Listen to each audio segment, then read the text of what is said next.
What up, friends? Thanks for hanging with me for as long as this hang lasts. You might have noticed that I was at a different studio if you watched lately. This is Toronto Podcasts, friend's studio. We're gonna pop in and out of here, but a lot of the stuff will still be in my studio at home. Cool place to hang though. I'm really enjoying it. We're gonna do questions like we have been. I like going down rabbit holes. I like going off on meandering train of thought tangents.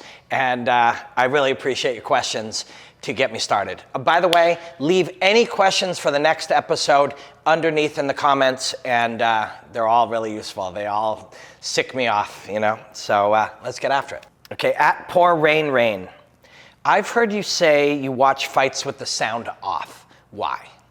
Okay, yes, that is true. So whatever it is you do, whatever it is you're into, one of the real goals is to find your own voice, right? Not do it different or, try to be different. It's just try to find what's authentically your voice. And I'll tell you, when there is sort of a process or like a formula that exists, and formulas exist, they're created for many ways. You know, in fight commentary, there is a formula, very clearly a formula. Sometimes, in many cases, the formula is through imitation. So when Joe Rogan started doing commentary, why was he and why is he so great? He doesn't sound like commentators that came before him. It's and it's because he's an individual. He's always very much an individual. When he did, what was that show where people ate brains and stuff? Fear Factor. Fear Factor. When he did Fear Factor, that's a game show, right? Joe Rogan wasn't a game show host, and I've heard bits and pieces of this that he literally was like, if you're gonna do this, and I think, maybe I'm wrong, but I think they auditioned 10 or 15 of them. He would have been the only one who did it the way he did it. Oh, gross, brains, whatever, all that kind of stuff. Because that's actually how that guy is.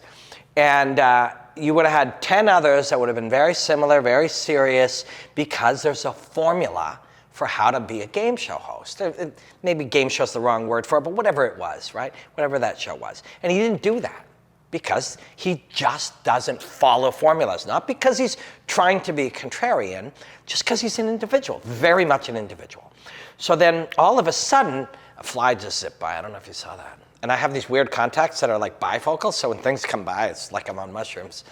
I'm not currently on mushrooms, but I'm not against them. Yes, so Joe's an individual. Now, when Joe started to commentate the UFC, people had never commentated that way. Like, there was a formula for how people commentate. And I don't know what sports you watch. I watch almost no sports right now. But there's a formula in any sport that you watch. Chase, we're Canadians. You can imagine in your mind what a hockey commentary is, right? There's a certain cadence, there's a certain rhythm.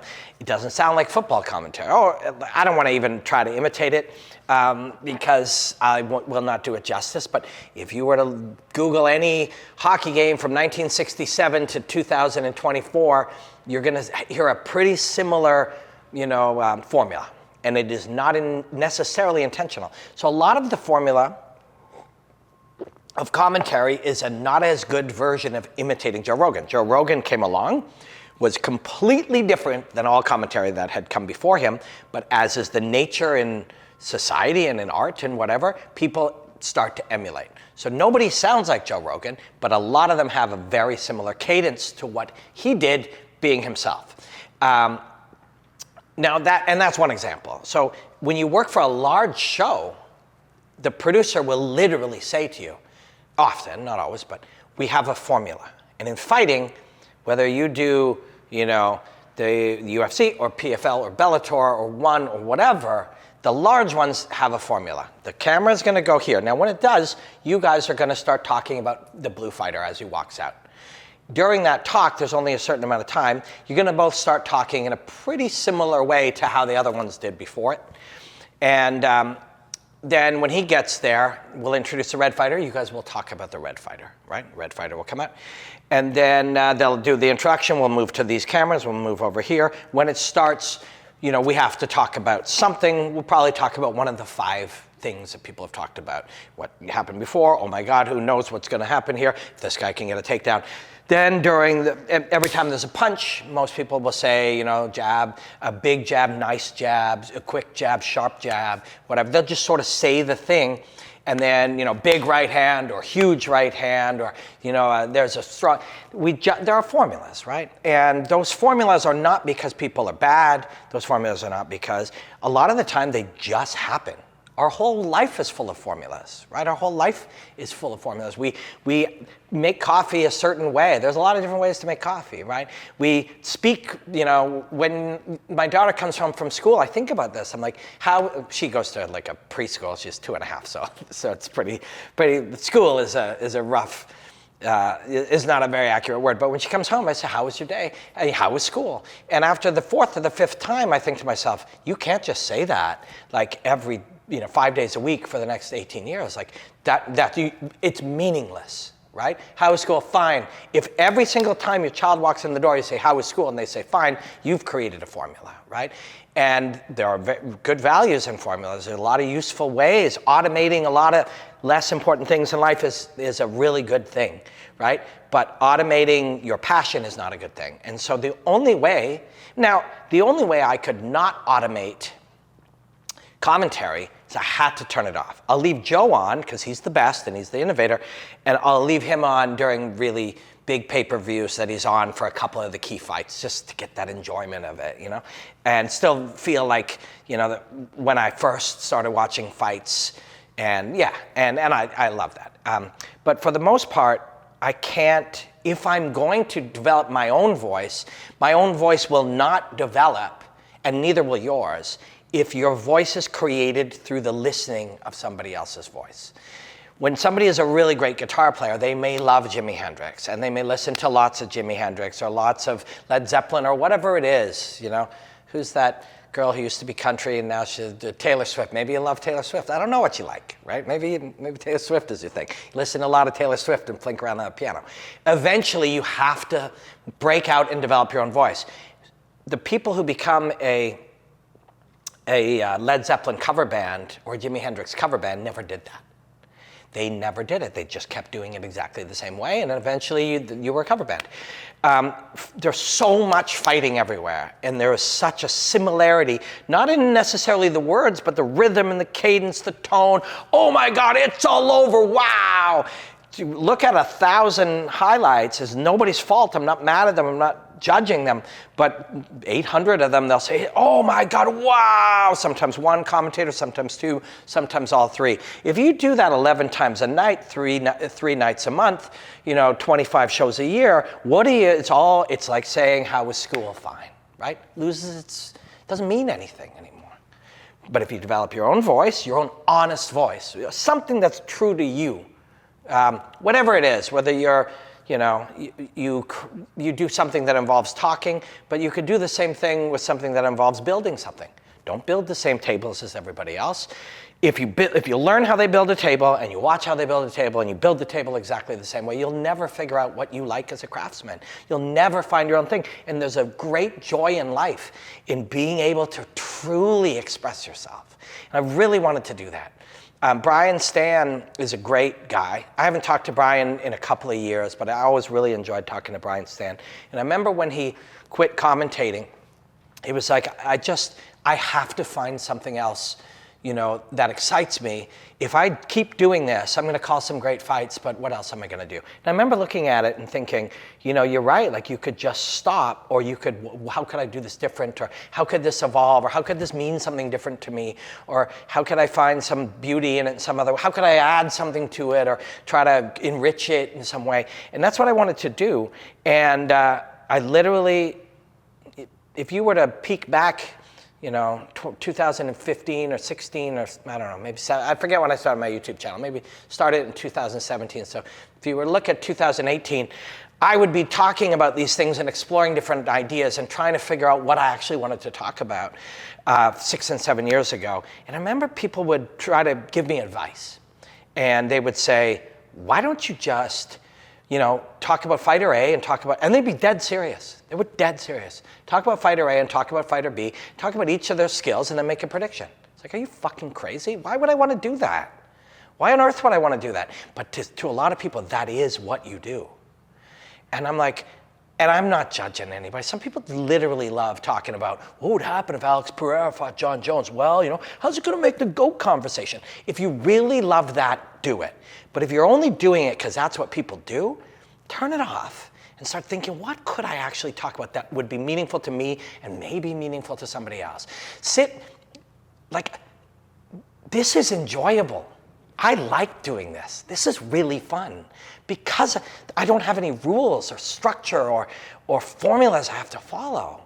And that was only possible if I stopped really consuming how this was done. Also, over time, I didn't really enjoy mainstream television production of fighting anymore. I just didn't like it. I was interested in other things. I still love martial arts. At the root of it, two human beings just trying to figure out, solve, the challenge of another human being trying to defeat you with all of their skills in front of everybody you know.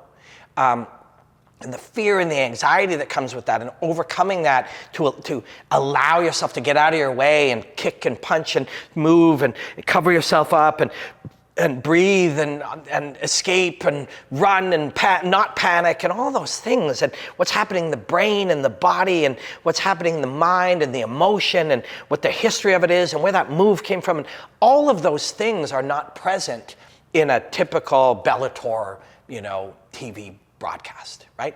And that's okay. But if I listen to that, though, when you listen to sports or news or whatever, you're presented with some narratives, many of which exist because they fit comfortably into a television production. They don't exist because the commentator wants to only talk about these things in this way. They exist because the other paradigms that shoehorn it all together, everything is affecting everything. You've got a producer saying this, only have this time, this guy's got to read the thing about corn nuts and this other thing, and all of a sudden you have this structure where they can only have little bits and pieces and they say the things they say and it's nobody's fault. But I don't have to exist in that paradigm, so why the fuck would I talk like that? They're trapped within all of the moving parts of a television production that only allows that. None of that is present here.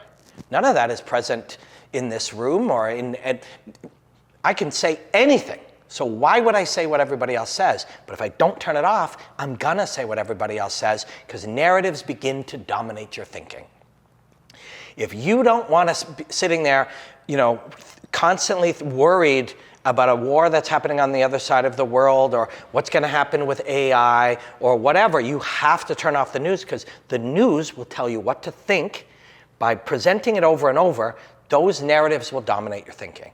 And I was not going to be able to look at the poetry of fighting and look at the history of fighting and look at the biomechanics of fighting and look at all of these things if a television marketing production was telling me how to think. So I had to turn it off.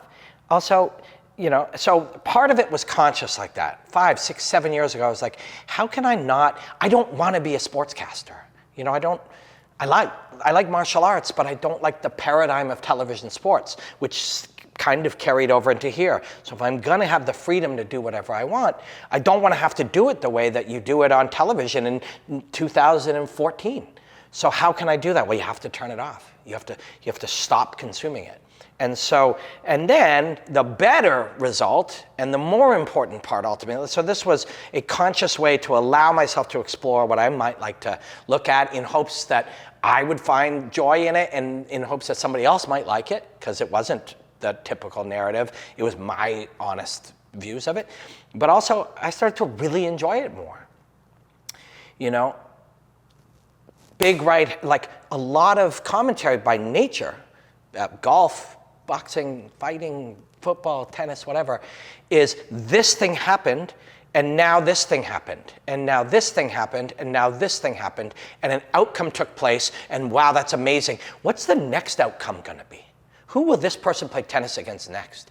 Is this person the best tennis player? And it's just very limited. And it's a trap. It's a cognitive trap.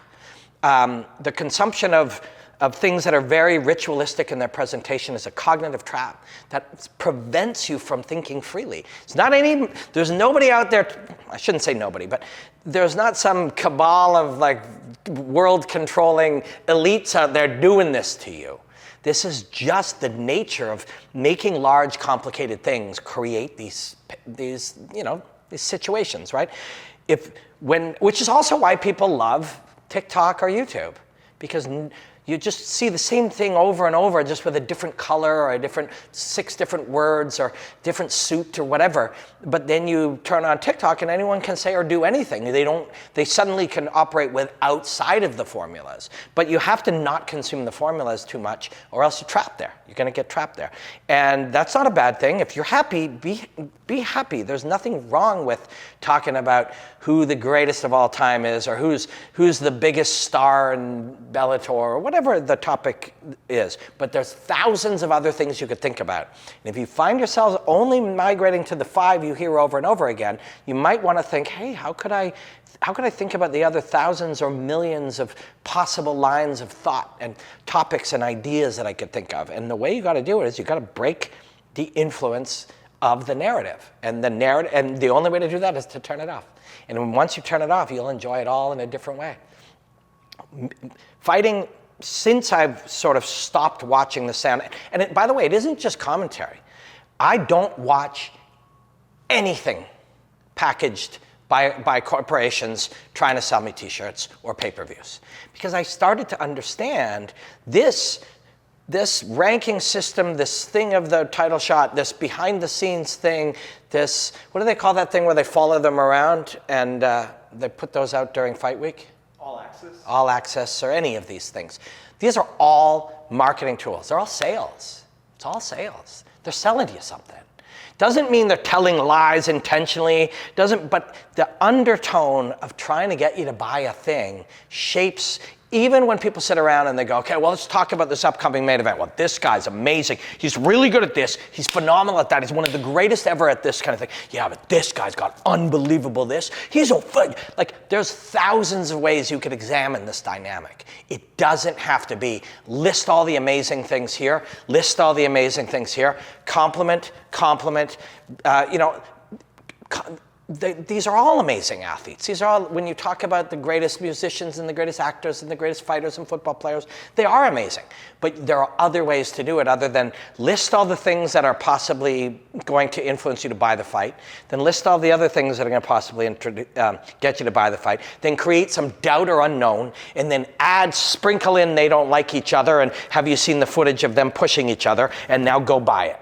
There's nothing wrong with that, but that isn't all that's there. If you look under the hood, there's beauty and magic and the unknown, and it's just fighting is one of the most incredible things, but it is not just limited to they dislike each other, and if this guy takes him down, he's going to win, and this guy's going to take him, where will this put you in the GOAT that all stops you from learning anything about fighting. And I don't say this to be rude, and I know this, when I've said it before, people get upset, but the argument over a casual consumer of fighting and a hardcore consumer of fighting, the most casual consumer of martial arts, not sports, not entertainment, not the mainstream of fighting, but the most casual consumer of martial arts is the person who watches every single UFC package. Not because they're lying, but just because that is marketing. You don't learn about martial arts by being told to buy pay-per-views or being told how amazing everything is. You just learn, all you can look at is look and go, oh, wait a second. I was told 2 years ago this guy was the best. And then 6 months ago I was told this guy was the best. And wait a second, I sat on a desk somewhere where a guy said to me, is Charles Oliveira the greatest lightweight of all time? And I said, I don't know, because they're all changing forever. And that guy swore he was, and he's my friend, but that guy swore he was, but now he says it's Makhachev. What are the chances? What are the chances that as something continues to change and improve, that somebody else will be even better? The truth is, BJ Penn was maybe the best, and George St. Pierre was maybe the best. Matt Hughes, I said this last week, but I was talking to George recently, and he was talking about Matt Hughes, and Matt Hughes was the best. But by the time George fought him the second time, Matt Hughes was on his way down, and George was hitting his peak. That dynamic happens over and over again. So if you've only watched one cycle of fighting, by all means discuss who's the best welterweight in the world. But if you watched 15 of them, it's a pointless conversation because it's going to change every week, and all it's going to do is prevent you from really looking at the beauty of martial arts. Anyways, I go off on tangents and rants and down rabbit holes, and this is a perfect example, but I'm really passionate about this. To me, there's so much you can see in watching fights without all the things that are there to sell you the fight you're already watching. And there's nobody, it's not a judgment, and it's not mean-spirited, and it's just true. That's a television packaging of fighting. There's 1,000 other ways you could look at it. At Quillian Watts. I know you're a student, a competitor, a YouTuber, fight game commentator, musician, and many more hats, along with your well-known love of Bruce Lee. Question: can you tell me throughout your career, do you feel like you were always able to be like water when it came to being or becoming adaptable to all the different roles you've had that allow you to work in the work and the arts that you love? So I really like the question. It's a question to me about my own experience, and I'll tell you that, but I'd like to look at it as, how can we all kind of be fluid in change, right? The only constant in your life is change. The only thing you can know for certain about tomorrow and next week and next month is it will be different than today. Right? And so there's something called, it's not a psychosclerosis, right? And it's the hardening of the attitudes, right? This is something you want to prevent at all costs. You want to be always flexible and fluid and never rigid, Any rigidity should be super temporary and always open to going back to fluidity. Everything's going to change. Everything's going to change. And so back to your question of my personal experience as a way to maybe look at that, I 100% was not always super fluid, and I was not always like water through this process. So played in a band, and when I played in a band, we had developed a pretty big audience that was real people on the internet. I was an early adopter of the internet, especially for somebody that was sort of, older than people who were new to it. I'm in my 50s now. And somebody called me an influencer the other day because I had like 800,000 followers on my socials, and I was like, you can't be an influencer in your 50s. Like, that's not a thing. But you can learn the things that change constantly, right? You can always learn them. And when I think back, in the 90s, we were pretty active on the internet. That was message boards and stuff at the time, and websites where people would come to it. But my band was very successful with regular people, and with an audience. We had an audience of people that would come see us, and whenever we played, every city in Europe, some of them would have vans and travel around and watch us, which was so cool, come to every show. And then in Canada, those were kind of the two places. And then we had people from all over the world because it was the internet. And I had this we were weirdly it's probably like an insecurity at the time, or, an uncertainty, or a need to be validated in some way. We all go through this. And if you're going through it at any point, it's very normal. And it can be worked through. But so whatever that combination of things was, I desperately wanted to have a record deal. Now, if you're 19 right now, that's ridiculous. Nobody should have a record deal. You should literally put things on YouTube and podcasts and streaming and make it yourself and constantly make things, records and radio and record labels, that's all fucking nonsense, right? And it was starting to be nonsense then. But I didn't realize how beautiful and important it was that we had an audience of people that we could communicate with on the internet who would come see us, and we got to know them, by the hundreds, or by the dozens, then the hundreds, and then the thousands. We got to know these people. We'd see them again and again, and they were our real audience. And yet, despite the fact that that was real, I still wanted some validation or to prove something to get a record deal. We were always like, we've got to demo this and bring this to this company and make more stuff and go do these showcases, and all of that was horseshit. We were already successful. And here we had attached some sort of success to getting within that ecosystem. Now, that ecosystem was bigger than it is today. Today, it's pointless, right? There, it still had a point, but it wasn't because we thought it would be better business. At least me personally, I can't speak for the other guys, but I was driven by, that'll be when we'll really be real, when we'll really have, and so that desire, instead of feeding and communicating with and creating directly with an audience that already appreciated it, I was busy trying to get record labels to notice us and give us money and put us in tours and whatever. So as that wound down and I started fighting, training to fight, and then later building things around fighting, I swore to myself. I recognized the error there. I recognized that was wrong. That was a mistake. That was a incorrect lens through which to view the success that we already had. People liked it. We liked them. We made stuff we liked, and they liked it. That's success, right? So I swore that I would learn from that. And then later, when I was working at Fight Network, Chase worked at Fight Network as well, and my friend John Ramsey, a lot of good people. And that was starting to dissolve. I was obsessed with the idea of working for the UFC. Now, we already had 130, at Fight Network, we had 130 or 50,000 subscribers on YouTube.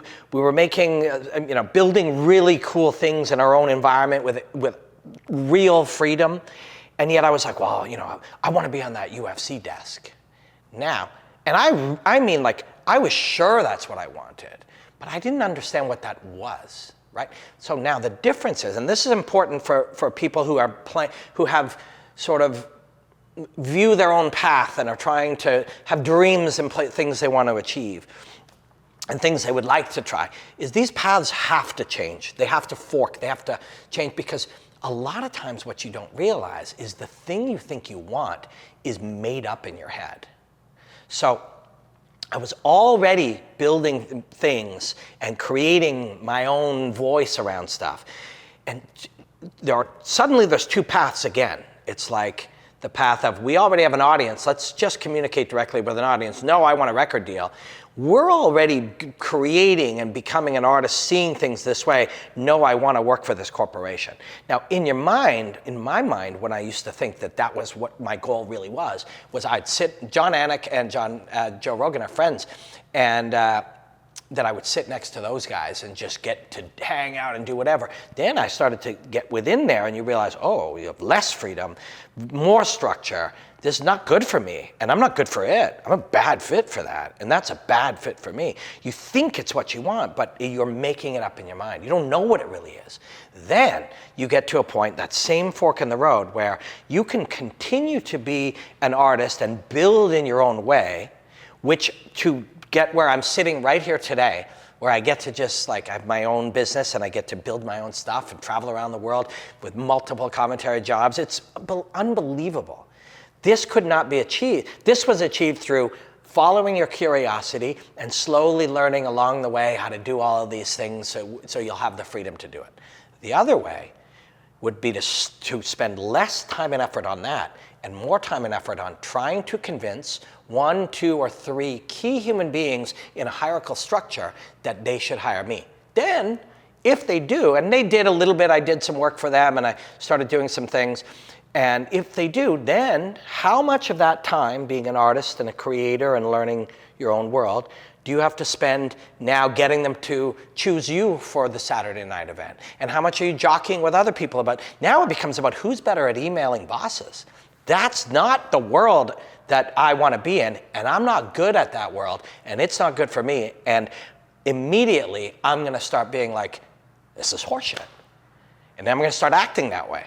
And I'm going to now, if you're the people who are doing that, you're going to look and go, this guy's impossible to work with. And I'm going to think, these guys are dicks. And it's going to be a terrible fit. And even if I can control myself to the point that I'm actually learning to play the game and learning to convince a boss to give you the thing, give you the keys, to let you into the whatever, metaphorically speaking, by the time I get there, they're going to then go, okay, no, you can't wear that. In this point, you don't say that thing. And you know that thing you do with Bink? None of that.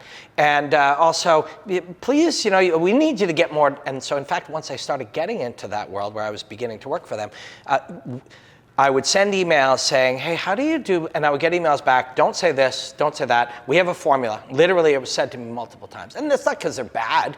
All large corporate, content creation, whatever, has this. They would say, this is the formula. During this, you say this, and then you have that. Now, he's going to say this about the main event, and then, Robin, you add a tag on the end. Well, wait a second. Couldn't we just talk about whatever? Like something cool just happened? Couldn't we just, no, we're going to open with the main event, then you're going to do it, and then you're going to do it. You talk about the wrestling. Can you talk about the finish? Okay, now we're going to go to the co-main. It's like, wait a second, what year is it? But they're doing what they know to be a good job and what they know to be what they want. And I'm sitting here going, this sucks for me and I suck for it. So once I learned that, it reminded me of the same thing. Hey, wait a second, you don't need to go pursue these corporations and square peg yourself into them, even though it's not going to work and you're going to do a bad job by their standards. You can build your own thing. You can wander off into the world and build your own thing. And actually, I'll tell you one more thing. I'd done Joe Rogan's podcast, and he gave me his phone number.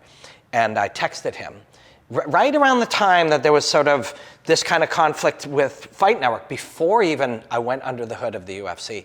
And I remember saying to him, man, it's not making sense. Like, we're doing amazing work. It's growing like crazy. I'm having this conflict within the thing because I'm sure I can see where this is going with digital, but the company that we're working for can't see it, and we're having conflict. And he said, YouTube's paying a lot. You should do YouTube. And I remember saying this to him, and it was wrong. This back to your original question. This is where I wasn't being like water. I said to him, yeah, man, but that just involves learning a whole new set of skills. Like, I'm a martial arts analyst. I'm not a YouTuber. I don't know anything about cameras and editing and stuff. And then he would pause and would say, okay, let me send your stuff to Dana and see. And then that's when the process of them starting to try to hire me and me trying to start to fit in there started. But when I finally ended up going back, and today, I should have done it at the beginning, but I wasn't ready when he first said, do your own thing. That's the key to it. You should be doing your own thing. I wasn't like water. I was rigid. I was rigid in it, and I was resistant to it, and I was hesitant to do it, and I was scared. Today, eventually, that was the path. Eventually, that became the path, and the more I did it, and the more you start to flow like water, the more water flows, the more it goes, the more you bend and change and learn. And I'm just so happy that path, everything that I have in life is because of the turning point at which I said, I'm just gonna be an artist and we'll figure out the money. We'll figure out the process, we'll figure out the business of it. If I just try to make the best art possible and try to follow my curiosity and try to create it my own way, hopefully this will all work out. And if it doesn't, I'll get a job. If it doesn't, and that's the approach. That's being water. That's the approach I recommend to anybody.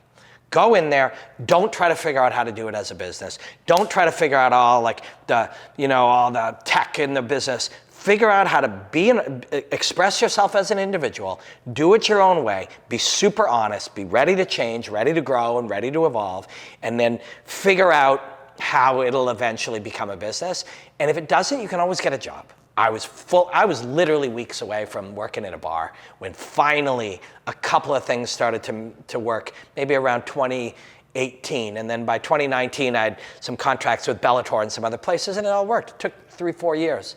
And, you know, it's worth it. You know, you follow your own path, you be like water.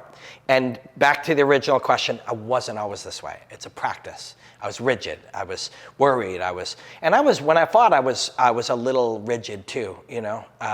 But it's something that you get better and better and better at. It becomes more and more natural, and it starts by just, you know, really being honest, really going out and pursuing things. This is off topic, but if you can get rid of the desire, the goal of the money and the goal of the success, and get rid of the end result, and then love the process. This is going to be fun. I'm going to do the thing I love. I'm going to talk about plants or whatever it is you love, or I'm going to build a small business. And you build the small business, and you enjoy the process of the small business, and one day you wake up and go, oh my God, this thing's working. And I recommend that to anybody. I'm going to connect this next question to what we were just saying, because actually it connects. At NTRpreneur, Robin, what are the most important steps to being your own boss or starting your own business? That connects really well to what we were talking about. If you want to be your own boss or start your own business, you really, really need to start with something that you're actually super into. No matter what you do in your life for work, these days, it's going to be a ton of work. You're going to have to work super hard. You're going to have to work long hours. You're going to have to be overly available for things. It's going to really be hard, right? And it's going to be a lot. What do you work hard on? I mean, I don't work hard on things I don't like, because I'm just a regular person. That's how people are. That's how everybody is. I shouldn't say everybody. There are people, you know, there are people who are lifelong family farmers who just learn work ethic, right? There are certain types of people in certain environments who just learn work ethic. And I love that, and I admire that. And that can be applied to anything. But imagine if you're doing something you do just because you work hard, and then you apply that drive to something you're really stoked about. You're just gonna do more, right? You're gonna do better. Robert Greene, who's a great writer, one of my very favorite writers, lots of great books, he talks about, I don't know if I'm paraphrasing, but dark hours and waking hours, or awake hours, or alive hours and dead hours. I think that's it, which is pretty dark. But like, dead hours are the time where you show up and you got to do some crap for somebody else to get a paycheck to pay your stuff. And you show up and you go to the cubicle and you put your head down and you do 4 hours of dead time, and then you eat lunch, and then you do 3.5 more hours of dead time, and then you go home and you have your time. Alive hours or awake hours, or whatever his metaphor is when today, for me, and you know, this is, everybody in this room is doing things that they wanted to do and chose to do. Toronto Podcasts created a studio. Chase has his own company, shooting and editing, and I like talking about martial arts and philosophy in life. These are the most alive hours you get. So you want to start your own business? Why do you want to start your own business? Okay, freedom's really awesome. Like, not having a boss is awesome. It's also hard sometimes. It's also really hard sometimes. But the freedom is incredible. But having all your hours be alive hours, all the things you're doing, and sometimes take a break. Okay, I'm just, you know, cannabis is legal in Canada. Maybe I'll smoke a bit of cannabis, drink some coffee, and just chill. You still kind of go in and you're searching around the shit that's related to your stuff because you're stoked about it. Right? Even your mellow time ends up relating to your business. That's how you're going to have a successful business. If you say to yourself, and some people do this, and some people really love this, because what they love about business is just the finding something and winning at it. And that's cool too, if that's your thing. Some people would be like, where's there a big hole and how will I fill it? Well, is it something you care about? Not really, but I care about being successful. Okay, go do that. You can do that. There's nothing wrong with that. But if instead you say, man, I'm obsessed with coffee, and I know there's a million coffee things out there, but I'm going to do it a different way. Or I'm going to do something else related to coffee. Or you start making coffee and then you realize you can't do it. And you realize it's such a crowded space, but you offshoot into something else related to it. Whatever it is, if it's in the realm of something that you're crazy about, you got a shot, right? Because you can still learn to pivot. Oh shit, I wanted to make t-shirts. Turns out Everyone makes t-shirts. Well, what if I made things to help people make t-shirts? What if I like made fabrics? What if I designed, look, whatever. You end up in the realm of things, and then you be water and you move around within it, and you slowly find the little cracks that excite you. You stay curious. To me, that's the key. That's the key to everything. You're gonna have to work like crazy, but you're gonna have to work like crazy on anything. And the other key is, it's another mindset thing, but it's like, you think it's unstable. So when Fight Network was dissolving our content creation, and I was sitting there going, this corporate structure, I'm not gonna be able to crack it, and it won't like me, and I won't like it. And I started to kind of do things, my own way, and build something myself. The word that you hear when you start to work on your own thing is you hear instability, or uncertainty. Okay, it's unstable. If I got a job at Fox, I'd have a stable income. I'd have stability. That's not true, because the hired and the contract and whatever, it's easier to understand now than it was 10 years ago, because cuts are normal, cuts in any environment, business cuts, other business goes out of business, the next one gets bought. You must recognize that taking the stable job is probably even more unstable than trying to build your own thing. Once you build your own thing, you've got lots of contacts, you've met lots of people, you have lots of relationships, you've done good work for other people. Suddenly you build some stability because you've done good work and learned a lot of things and contributed to the world around you and contributed to your ecosystem for a long time. That's how you build stability. You don't build stability by signing a contract that says you get a 6-month severance, but you can't work for somebody else, and then you get laid off 3 weeks later, because that's part of life. It's very unstable. So the only way to find some sort of stability is to learn to be reliant on yourself. And so all of those things, to me, it starts with your mindset. You're gonna figure out also keep your costs as low as humanly possible. I'm not a conservative thinker in most ways. I'm like a risk taker and an experimenter. But if you're building something, I think a lot of people are like, well, if I borrowed $100,000, I could do X, Y, and Z. Yeah, but you don't even know how to spend things yet. You don't know what things cost. You know where the right place to spend is. Start with as little as possible. Streamline your life down to sell your truck. Get rid of all your subscriptions except the one you actually use. Like, get your costs down to as minimum as possible. Get a job that only has the minimum hours for the maximum work and the least amount of brain drain. And that's a temporary thing. It's a very temporary way to look at it. Some people like to drive Uber or deliver food or whatever. Those people, a lot of them, you see the guy delivering your food or the guy driving Uber, a lot of them have something they're building. Right? It's just that thing to cover the cost, and every other minute is spent building the thing. Well, those people don't play video games. They don't watch Netflix. I didn't watch Netflix I watched something on Netflix last night, and probably twice in the last 2 months. Netflix is cool, I'm not hating on Netflix, but any of that time is time you could spend building your business. And you'll do it if you love it. If doing something that is unique to you and so honestly your own is actually more fun than video games and Netflix, that's the one you should pick. At Paint and Shine, artist to artist, what do you do when you become frustrated while creating something? It's a really fun, cool question.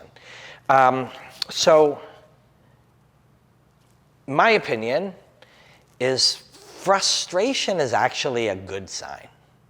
Like when you start if you're frustrated about the creative process, if you're frustrated because the world ain't fair, that's a very unhealthy sign. If you're frustrated because, oh man, I don't get any breaks or whatever, go make your own. Don't be frustrated about the world and how hard it is, that's okay. And that's gonna happen sometimes. Sometimes you're just gonna be like, I can't believe I'm doing this, it's killing me.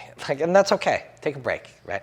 But if you're frustrated about the process at times, and it's rare, and if it is rare, it can be a really good sign.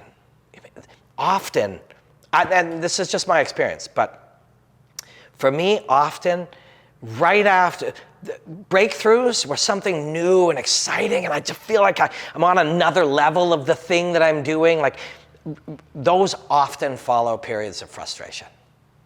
I don't know if that's good. I don't know if, a performance coach would advise that. But I found that these breakthrough moments where suddenly I see the paradigm or the art differently often follow periods of frustration. And so I guess what I'm getting at there is you just got to push through it. You got to recognize that the frustration is a sign and it's part of the process. And on the other side will be something great. And you just push through it and you do it anyways, It can be a sign. I mean, I'm trying to be really careful what I say here, because what I don't want anyone to mistake the frustration of the creative process with the frustration of I'm not there yet, or why is this not bigger, or whatever. That shit's irrelevant. How many people watched your video, or how many people, have looked at your candle at the market yet? That's not part of it if you love making candles or you love making videos or whatever the thing is, right? Now, you can always draw something from it. Is there something I could tweak that would be honest about my candle making or my video making if people really aren't digging it yet? Although also people aren't digging it yet because you're not fully formed yet. You're still in the process of becoming and making. But the frustration of the making, I find, is truly a part of the process. I know when I say this, people will be like, oh yeah, I've seen, maybe not, but my algorithm is full of Rick Rubin stuff. Clips of Rick Rubin talking on his own. Rick Rubin's a music producer, if you don't know, who wrote a book called The Creative Act. It's really good. I really, really like it a lot. The real super mega short thesis of what I like about it is that it's literally like, it just keeps going back. This is a process. This is a process. This is a process, right?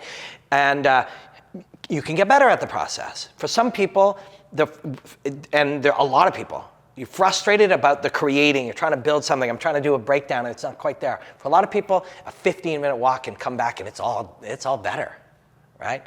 And I think the small frustration of a small, blip in your work can be solved with a break, some exercise, forgetting about it, listening to music, reading something else. Like if it's just a little bit of a writer's block or your version of it as a gardener, a candle maker, or a podcaster, or whatever, there's a lot of ways to overcome it. Rick Rubin talks about a lot of those in his book. But if it's something larger, if it's more like about the whole thing itself, there were, for me, along the process of getting to a point where I was really comfortable making things I love, like this is the period of the being sort of a freelance, making whatever I want, artist who works around the world of martial arts. This is the period of that process that I'm enjoying probably the most. It's the most creatively freeing. I enjoy making my pieces. Like it's fun right now. It's really, really fun. But there have been times where I'm just, I don't understand where I'm going. What is this supposed to be? For me, a lot of those happen between doing exactly what sportscasters do and then being at this stage, which is very far from being fully formed. You always hope, whatever it is you build, you always hope in 10 years you'll be way better and you'll look at this point as just a stop along. But in between that, I'm doing exactly what a formula that already exists, and then what else could I do? Somewhere in that process, there was a lot of frustration. But every time there were stops of frustration, there would be breakthroughs where I would find myself free from the formulas. So sometimes it's just a part of it, but if it's a small frustration in the creative process, literally a short walk will probably help. A little bit of exercise, a distraction, consumption of something else, or moving to something else or taking a break. All right, what has become custom is to try to end on something very positive. I really like that. I hope a lot of this is generally a positive perspective anyways, but yeah, to kind of see, and whether somebody else picks the questions or the way they come in or whatever, I'm going to try to take a positive tint. I don't think I have one today, but if on another one I end up with something super negative, I'm still going to try to find a way to make it positive. At Pluto Dad Bod, you're always positive, but how do you handle people that are straight up bad? I think this is the third time I've mentioned George St. Pierre in the last couple of weeks. just because he's a very good friend. I see him every month, not every month, but a lot of months on Karate Combat. And I've just seen him recently for sort of a top secret project that I'm working on. Doesn't come out till like February of next year. But he actually was talking about this. And he's also somebody I admire and appreciate greatly. But he was talking about this the other day during the thing we were shooting for the top secret thing that comes out in February. He was like, he said he doesn't think there are people who are bad, or that no baby is born bad, or even that people are good or bad. And I got this from him, and I learned a lot of things from him and many other friends that I'm fortunate to be around who are living their lives in a really good way. And George really is. But yeah, he was like, I don't think there are good and bad people. But his shift to it was, when you see somebody doing something that you might think is bad, it is often, they're not trying to do something bad. They are trying to do what's in their best interest. And they believe that's worth doing. And it's a really interesting perspective. And we won't go to the worst people in human history, but you go to almost anyone. You go to like the bad guy the bad president or governor or whatever in a war somewhere. In that guy's movie, he's the superhero. He's not the villain. Rarely in a scenario does anyone think they're the villain. There are exceptions, of course. And when he says, and when I'm paraphrasing, but when he says people are not bad by nature, they are just willing to do what is currently in their best interest, and sometimes that will be something that the rest of us do not like, or is harmful or dangerous or awful in some way, right? And there are exceptions, of course. There's sociopathy, and there are, I don't think it's fair to blanket statement, no one is bad. There are defects of character and humanity that make people bad.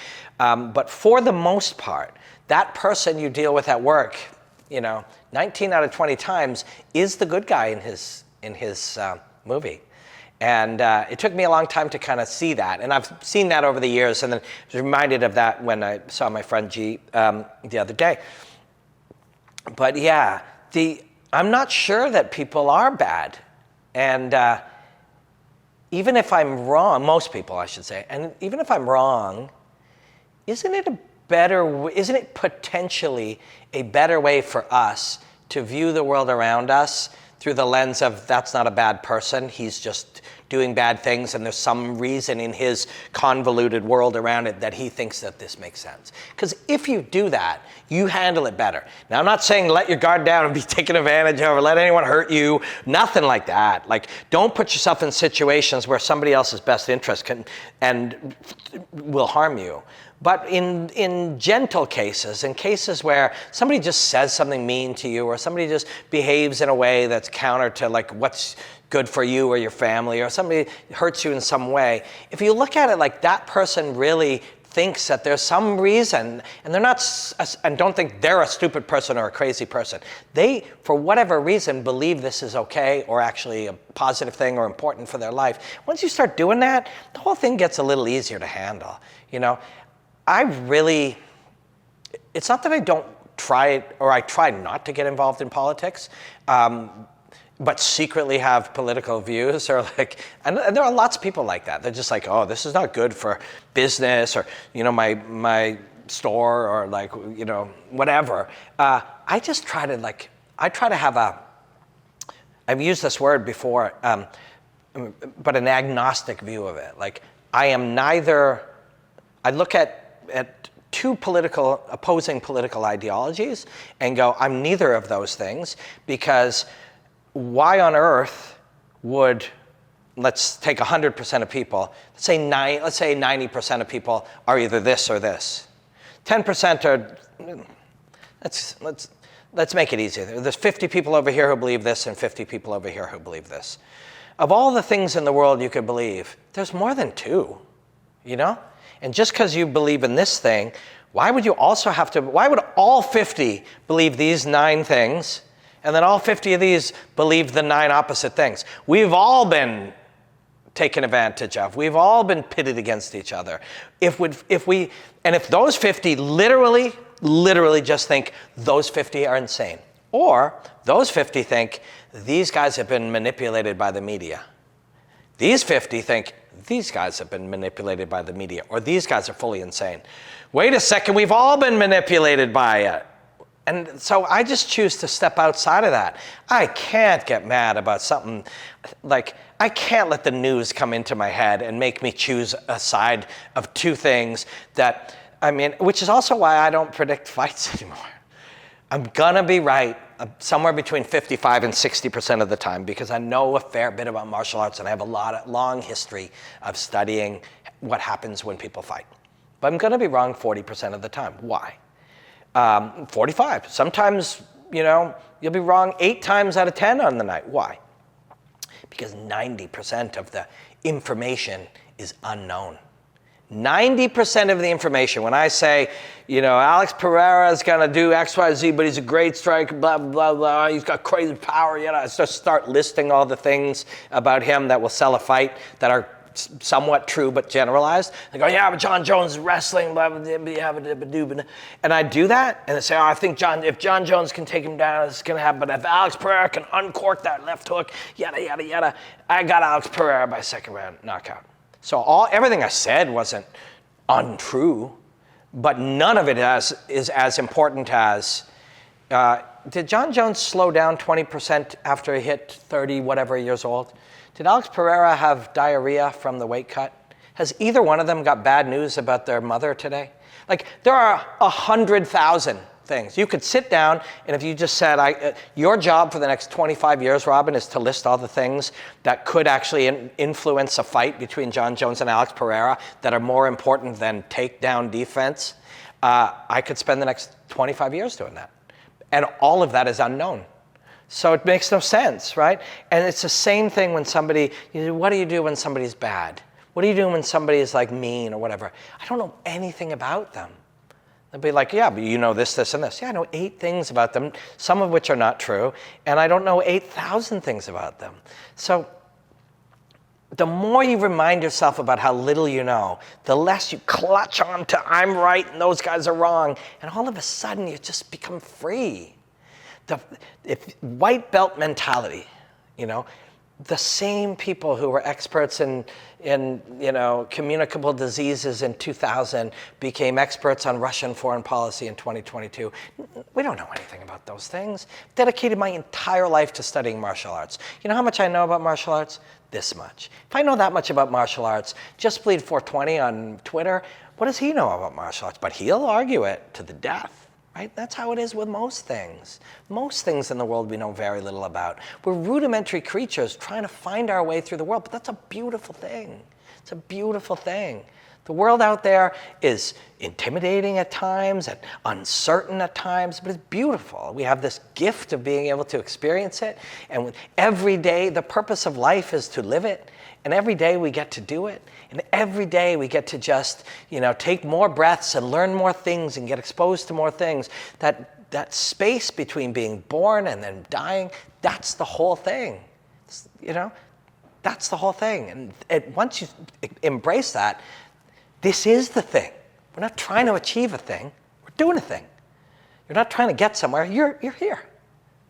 And to me, that's the most positive thing of all. The second you can center yourself, I'm sitting in this room, I'm talking to my friends through a lens, and my buddies are here, and I get the freedom to do that, and I can breathe today, and I hope I live to get home to see my family, and when I do, it'll be awesome, and however many more days I have on this earth, I hope, I'm gonna try to live them as best as possible. That's all there is. It's all there's ever been. And I hope that's okay with you, because to me, that's the most positive thing in the world.